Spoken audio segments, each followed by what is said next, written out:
Welcome back to the FD RX7 revival. As you can see, it's out of the paint booth and it is gleaming in the beautiful California sun today.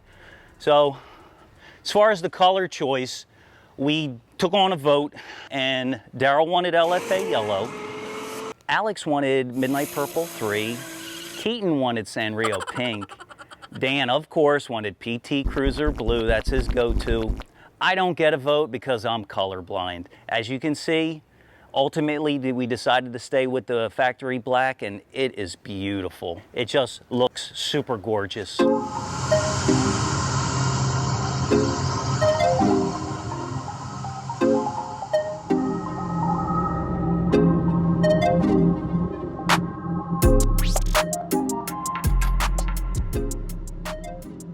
Some notes on the bodywork. This was a very straight example. There was no prior accidents, no evidence of it being crashed up or anything. This car was hecka straight. It did have its share of history. There was dings, there was dents. For the most part, it was straightforward. There was nothing challenging about it. As you can see, beautiful, beautiful black, ultra silky smooth body lines. Over here, we opted to shave the power antenna hole because you got that awkward flagpole sticking up here. I mean, get rid of it. You know what I mean? Get rid of it. Down here on these FDRX7s, I think from about 6 or 8 inches down from the factory, they put rock guard down here, and it's that wrinkled finish, thicker material underneath the paint that protects it from chips. Because this is a black car, we went ahead, we removed the rock guard, gives it a nice uniform look, and it's just accentuating on that slick black color, you know. And in order to have this thing really have deep paint that you want to fall into, we decided to remove that. Joe was up against a battle with this hood. There was a stretch dent somewhere in the front. I'm not sure how he does it, but it turned out beautiful. The dent went away, and it's especially difficult because of the aluminum that this hood is constructed of.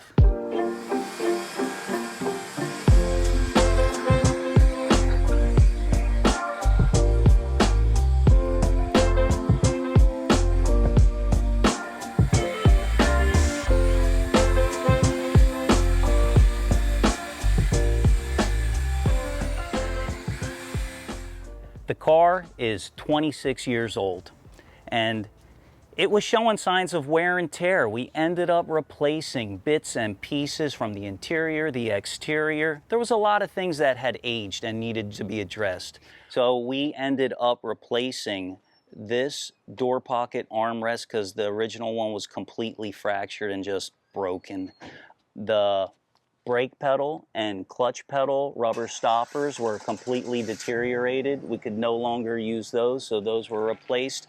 There were multiple small bits and pieces throughout the interior. One that I want to point out is this beautiful piece from Performance Parts New Zealand. It replaces the factory center console armrest and doubles as a cup holder. The factory piece is so prone to failure, even though it's beautiful, we figured why not upgrade, just eliminate that.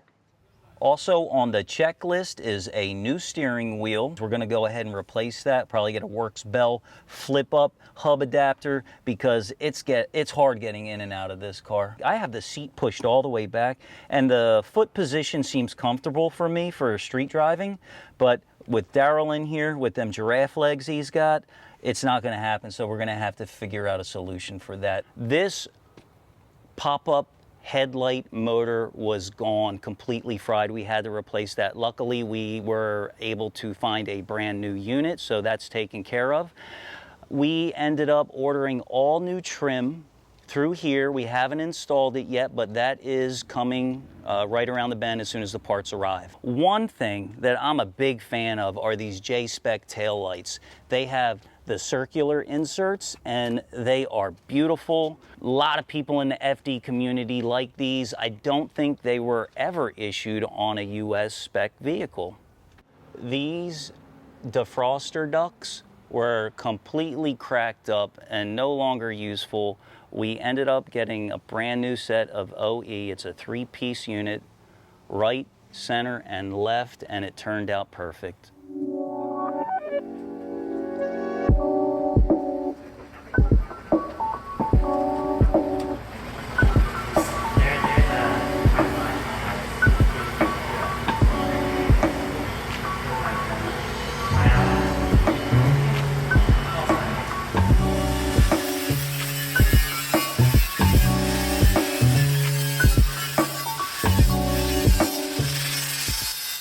We're gonna go ahead and get some proper wheels and tires on this car.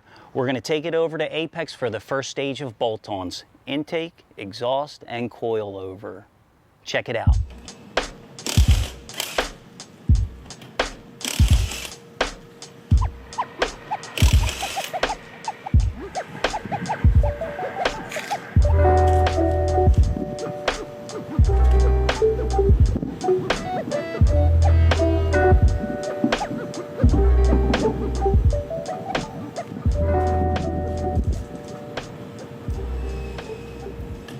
Can I get the alley-oop?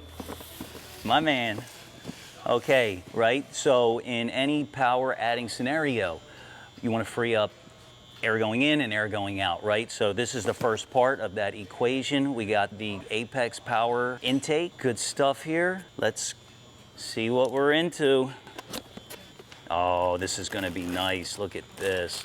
I don't want to take, yeah, I do want to take completely out. What am I talking about? We got one.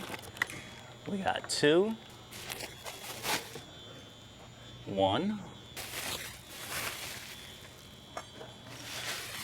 So here we have it, the Apex power intake. There's two filters, twin turbo, right? So that makes sense. We got the cast aluminum elbows with the provisions for the factory equipment, no modifications, total bolt-on process, clean, pretty, effective, tested. What else can I say? Up next is the exhaust, and the FD is going to be a street-driven car, so we wanted to maintain exhaust noise quality and maximize flow at the same time. That's exactly what the RS Evolution by Apex is all about.